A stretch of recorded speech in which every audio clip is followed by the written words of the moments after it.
Well, folks, we have an exciting start to this because as technical as I'm supposed to be, I'm not, but we are now recording. Welcome to the Hard Rock Hotel and Casino at Fire Mountain, Sacramento, ESPN 1320 behind the mic. I'm Charlie O, not feeling too technical today so far. And it's not even morning, it's afternoon when I'm supposed to be at my best, but evidently I'm not. But we're being joined by my new friend, and someone I've known for a while because I've watched him on Saturday nights when he calls baseball. He is the audio, voice, and television broadcaster for the Sacramento River Cats, Zack Bayrouty. And Zack, thanks for joining us. Thanks for having me, Charlie. Appreciate it. Zack, how long have you been with the River Cats? This is my second year. It's my fourth year in the PCL. I was with Reno for 2 years, and then prior to that, I was in the Cal League with the Stockton Ports for 14 years. I was going to say, I know you had been in Stockton for a long time, and so you've traveled up and down the state a lot. Then The Cal League Highway, baby, I-5 and 99. I've seen it all. I have a good friend who, now this is really going to date me because the Dodgers were still in Bakersfield at the time with their Class A ball club, and he hates buses. So he got the job doing the play-by-play for the Bakersfield Dodgers, and he decided he was going to drive his own car. And we said, man, you are going to put so many miles on that car. So he bought a Ford Escort, brand new, right off the showroom. And he was with them for 2 years. And at the end of 2 years, that car had almost 100,000 miles. It was just insane. And of course, the car was worthless, and so was he. Well, you know what? I was talking with our manager the other day because we had a situation because of the Independence Day holiday here. You know, nowadays they have 6-game series, and Monday is the standard off day. Well, they shuffled it for this week because of July 4th. So each team could be home and on the road. You know, one team has the home date on the 3rd, the other has the 4th. So we were in Vegas, and yesterday, actually, we had to travel the morning that we were set to play, which is like old school, you know. And I was talking with our manager, Dave Brundage, about it. He goes, man, these kids don't know how it used to be where you'd play, you know, a 3 or 4 game series, and then you're on to the next city. And sometimes you're up and down and back and forth, and you travel the day that you played. And sometimes you'd play like 28 games in 30 days. Right. And it's old school, you know. So I believe it. You log a lot of miles when the format isn't, you know, 6 games and then an off day. It's much easier now. Oh yeah, completely different. Now, help me here. When you guys are playing in Vegas, are you flying back and forth now? Yeah. Everything's a flight except, you know, for us when we go to Reno, it's only a 2-hour bus ride. So everything's a flight for us. Yeah, that's nice, man. Because I'll tell you that I was telling you before we went on the air, I worked with San Jose back in the day when they were independent, and man, I tell you, I lived in fear that bus, that we were going to find that team upside down alongside the freeway someplace, because I was sure that the exhaust system in that bus was defective. I can't imagine you guys had those nice luxurious charters back in the day. No, it was not luxurious, and I would not ride in that bus either. We would well, of course, I was working part-time and then working part-time doing the ball games. So we would commute back and forth. We would drive as far as Fresno and Visalia back and forth to San Jose every night. So you commute those. Wow. So it was crazy. Yeah, those became overnight trips in the Cal League. The commuters became Stockton, Modesto, San Jose. But if you're going to Visalia, you got to stay. But in Stockton, the toughest trip for us was oftentimes San Jose. If we had a 4-game series out there, it was like right on the threshold of when you're supposed to stay overnight. It was like 90 miles, and San Jose was 92 miles from Stockton. And so we never got put up. They always made us go back and forth. And so you're talking about a 4-game series going back and forth between Stockton and San Jose every day. Like, those were no picnic. And that is brutal, especially those games go late, and they're always doing construction on the Altamont at midnight, you know, so you just get stuck out there. That is crazy. That is crazy. Zach, let's talk a little bit about the River Cats. They had one fantastic first half of the season. I mean, they did not win the first half, but they came close. And I mean, you can't have much better of a first half than they had. They went 44-31 in that first half of the season. Things kind of trailed off a little bit right at the end of the first half, but they experienced what minor league teams experience, and that is, and it's hard for fans sometimes to understand this, because the purpose of a minor league team isn't to win. The purpose of a minor league team is to be a pipeline to feed players to the big club. So they were having to do that right at a key time when it was time for them to try to win the PCL. But they still hung on. They finished behind Sugarland, but it was a whale of a first half for them. Yeah, I mentioned at the time, toward the end of the first half a couple of weeks ago, like you'd be hard pressed to find a team that was playing better baseball in this league than the Sacramento River Cats. And Sugarland, they're the Astros affiliate, about 20 miles from Houston. They just went on an absolute tear. You know, they were winning games late. They were winning every which way. You'd see them down 7-1, and all of a sudden you'd look at they'd won 10-7, and you're like, wait, how is this possible? But you know, they just got hot. They caught one of those special stretches. But you know, within that stretch, the River Cats did stay hot. You know, they had a lackluster last series of the first half at home against Round Rock, but that was one of only 2 series that they lost the entire first half. The other one being the first week of May, we went to Salt Lake, and they're not a very good team, but that was right around the time where the Giants were recalling a lot of the players, so it was a turbulent time. We lost 5 of 6, but that was really the low point. I mean, after that, they played excellent baseball, and it's a testament to Dave Brundage and the staff, and really the whole minor league development staff of the Giants, because we had guys coming up from Eugene, which is now the high A club, and in Double A Richmond to fill those holes. And they performed, and some of them actually took advantage of their opportunity, and they've stuck to this point. So, it was an interesting first half. I think you saw some great things, even though they didn't win the first half. Premium, high-level prospects coming through, but also guys that had been under the radar, getting opportunities and running with them. Now, Zach, explain to the fans that might not be familiar with the minor leagues. We talk about a first half, second half in minor league baseball, and that really has significance. I mean, we talk about it in major leagues, but it really doesn't have a significance. But in minor league baseball, a first half, second half has significance when it comes to the playoffs. Explain to the fans what that means.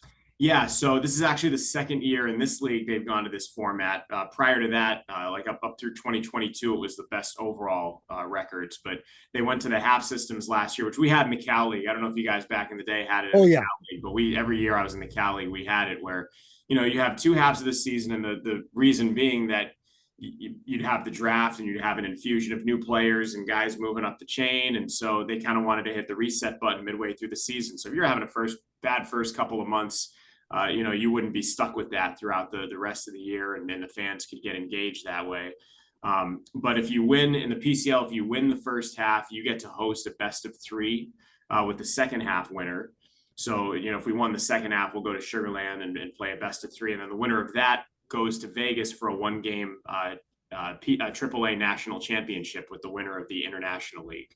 So a couple of years ago, I was in Reno. There was a different format, but we played El Paso and Las Vegas. We won the PCL title. It was a one and done. And then we played Durham for the AAA national championship and lost that game. But it's really a cool format. And I like the fact that when you get to the end, you do have the PCL and the IL going head to head. They're vastly different leagues. There are much fewer teams in the PCL than there are in the IL.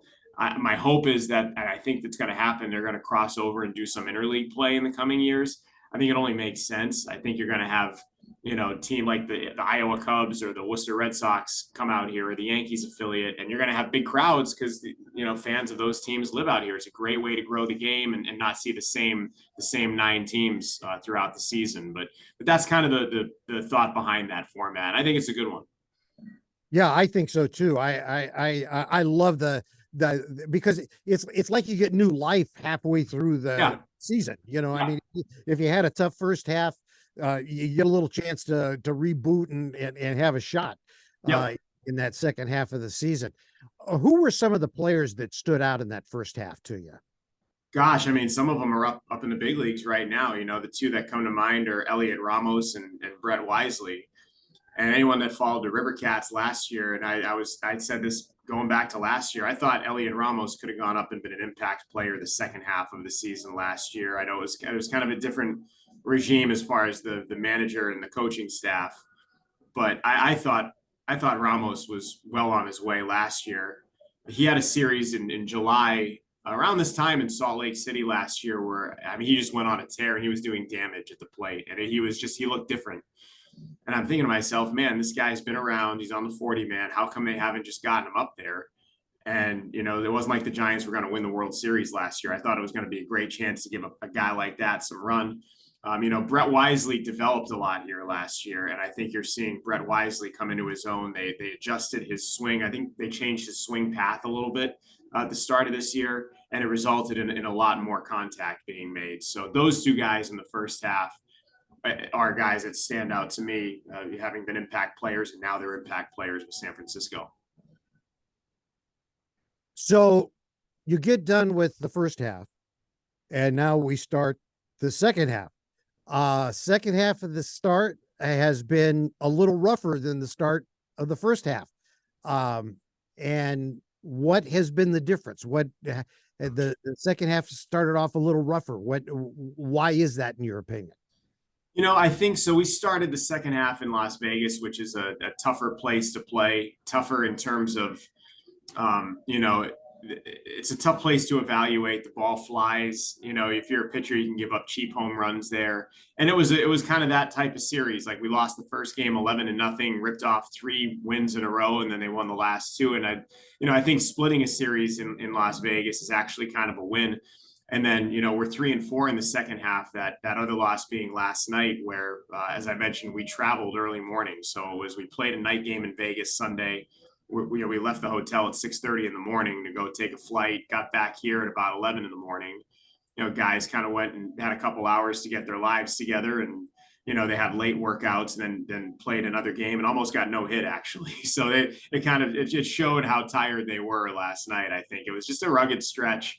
You know, I don't think I'd read too much into it, just given the fact that we were on the road and then we had that travel day to start the series at home. But it's going to be really interesting to watch and see how things play out in the second half.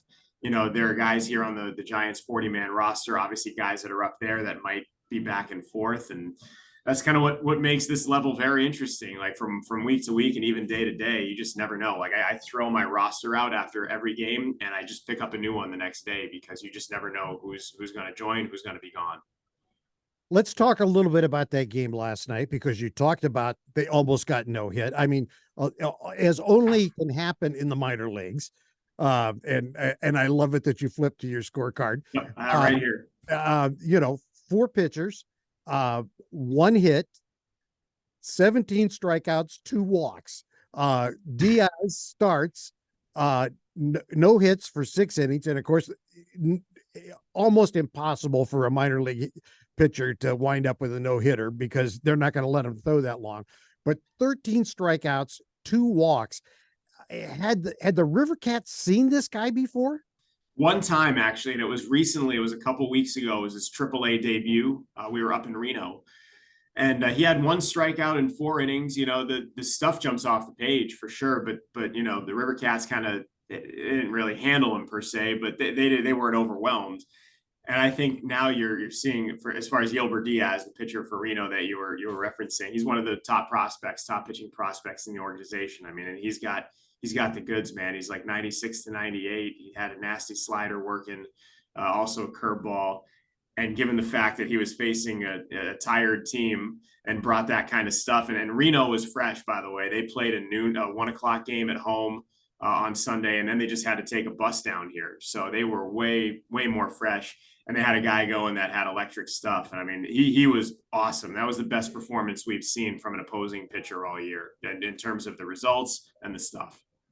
And by the way, we should mention that Reno is the Diamondbacks AAA affiliate. So if you're going to watch for Diaz, that's where he's going to pop up at some point. And of course, where will he pop up? Against the Giants, of Yeah, course. and watch out for those D-backs, because I told you I had 2 years in Reno, and those were the years they had, the Corbin Carrolls and Alec Thomases and Blaze Alexanders, and the young pitchers like Brandon Fott and Dre Jameson coming up, Ryan Nelson. Like they are a good young nucleus, and when you see guys like Gilbert Diaz last night, think to yourself, wow, this is going to be a really competitive NL West for years to come. Wow. Yeah.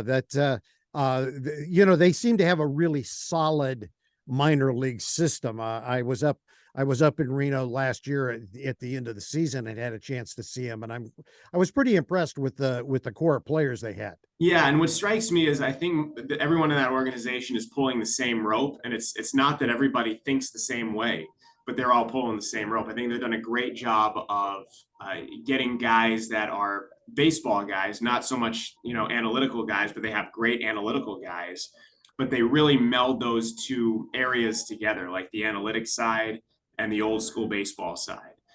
For example, one of the pitching coaches for the Aces is Doug Drabeck, who was a Cy Young winner with the Pirates in 1991. And he's an old school guy, but he embraces a lot of what the analytical side brings to the table. That's not to say he's on board with everything about it. I'm just using Doug as an example, but I think the baseball people are allowed to impact the analytics people and vice versa. And I think there's good open dialogue, and I think they're an organization that's a great example of blending the old school and the new school.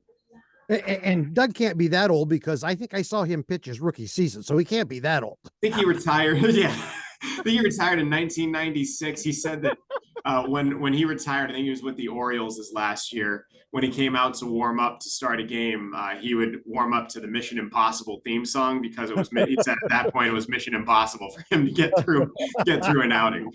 So I was probably like, whenever I hear the Mission Impossible theme song, I always get a chuckle out of that. That's great.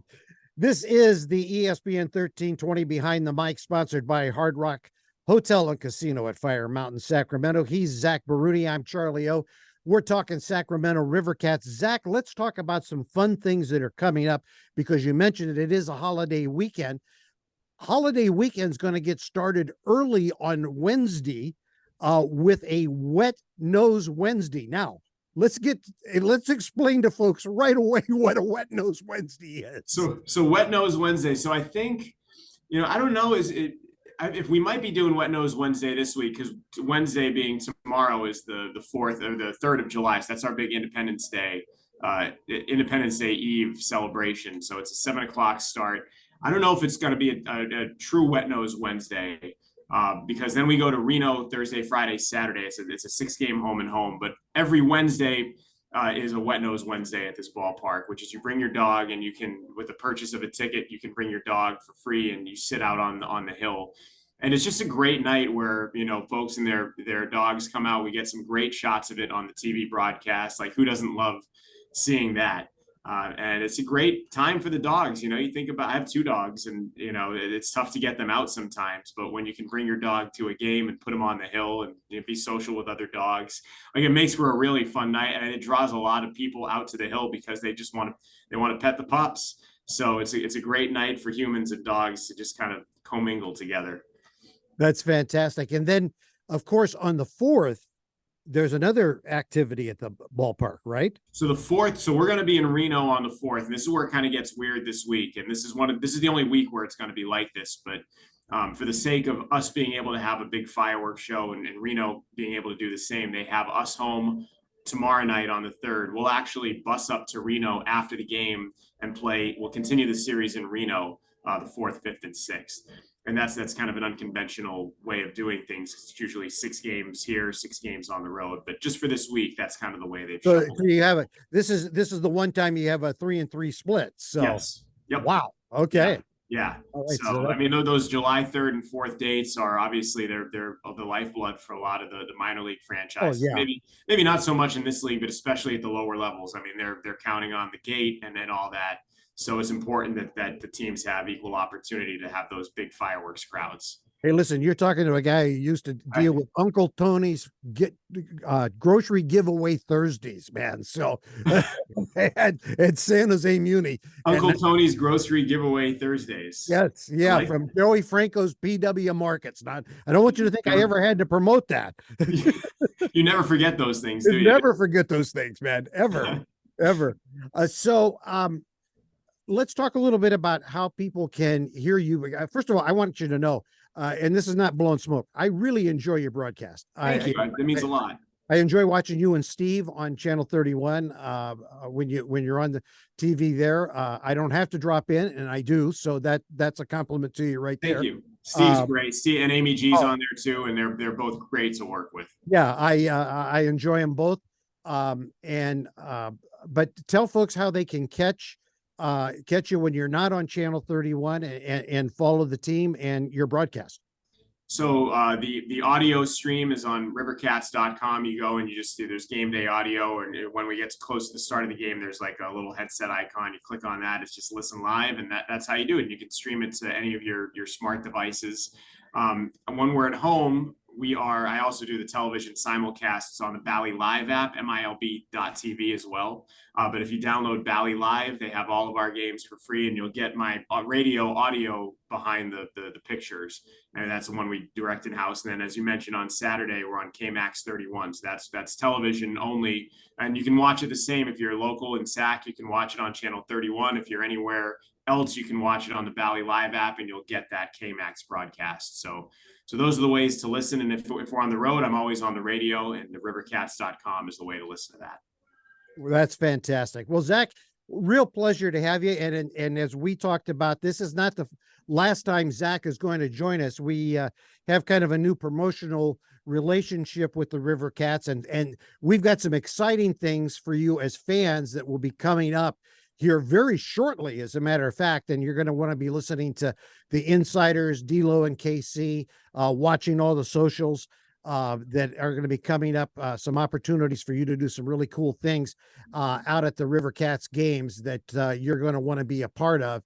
And so you're going to want to watch that. And Zach's going to come back, and we're going to do some more behind the mics. We're going to get the skipper on, maybe some of the players on, and do some more of those kind of things. And we're looking forward to that.